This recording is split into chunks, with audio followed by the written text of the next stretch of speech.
टिंग टोंग, दरवाजे की घंटी बजी तो रिया ने पोस्टमैन से लिफाफा लेकर उस लिफाफे को खोलते हुए अंदर कमरे की ओर आवाज देते हुए कहा, पापा, चिट्ठी आई है। चिट्ठी? ईमेल के जमाने में चिट्ठी? आश्चर्य से रोहित ने अपने अखबार को समेटते हुए कहा। अरे रिया बेटा, तू भी ना, अंदर लेकर आ। बैंक से कोई जरूरी कागज वगैरह आया होगा, उसी को तुम चिट्ठी समझ रही होगी। जानती भी हो कि चिट्ठी क्या होती है? लाओ मुझे 2 लिफाफा। पापा, चिट्ठी ही है, बुआ के यहाँ से आई है। बुआ के यहाँ से?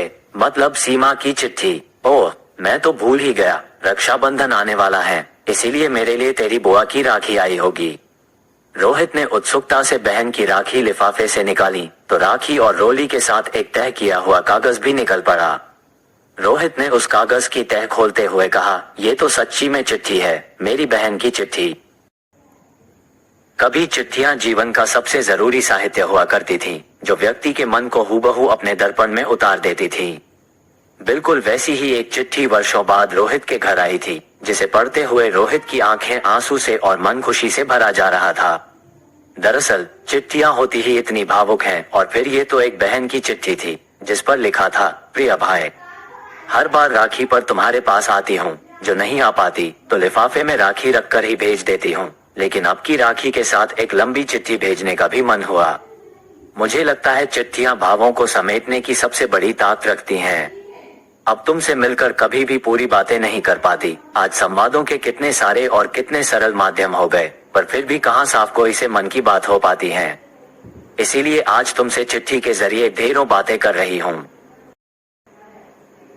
भाई, तुम्हारी बहुत याद आती है, तुम्हारे साथ बिताए बचपन के दिन, लड़ाई झगड़े सब बहुत याद आते हैं। अब अपने अपने जीवन में हम इतने व्यस्त हो गए कि उन बीते दिनों को याद करके उनकी बातें भी नहीं कर पाते। तुम्हें याद है जब तुम इलाहाबाद में पढ़ते थे, तब मैं तुम्हें गांव से लंबे लंबे पत्र लिखकर भेजती थी, तुम वे सारे पत्र कितने सहेज कर रखते थे। मुझे पता है बिल्कुल वैसे ही यह चिट्ठी भी तुम सहेज कर रख लोगे, जैसे हमारे माता पिता वर्षों पुरानी चिट्ठियों को सहेज कर रख लेते थे। ऐसी ही ढेरों बातें सीमा ने उस चिट्ठी में लिख भेजी थी। एक लंबी भावात्मक चिट्ठी पढ़कर रोहित ने अपनी बहन के साथ बिताया हर पल याद करते हुए उस चिट्ठी को सलीके से जरूरी कागजों के बीच में रख दिया। सच है, चिट्ठियों में मन का इतिहास समेटने की ताकत होती है। घरों की साफ सफाई में या किसी जरूरी चीज की तलाश में जब जब पुरानी चिट्ठियां हाथ लगती हैं, मानो फिर से पढ़ने वाले के साथ पुनः एक संबंध स्थापित कर लेती हैं। वे फिर से वो बिता कल याद दिलाती हैं। चिट्ठियां लिखी जानी चाहिए, आने वाली पीढ़ी के लिए, मन के भाव उड़ेलने के लिए। टिंग टोंग, कुछ दिनों बाद सीमा के घर भी किसी ने दस्तक दी, तो उसके बेटे शिव ने दरवाजा खोलकर सामने वाले से एक लिफाफा लिया। तभी रसोई से सीमा ने पूछा, कौन था बेटा? शिव मजाकिया अंदाज में बोला, मॉम, ईमेल के जमाने में चिट्ठी आई है। चिट्ठी आई है?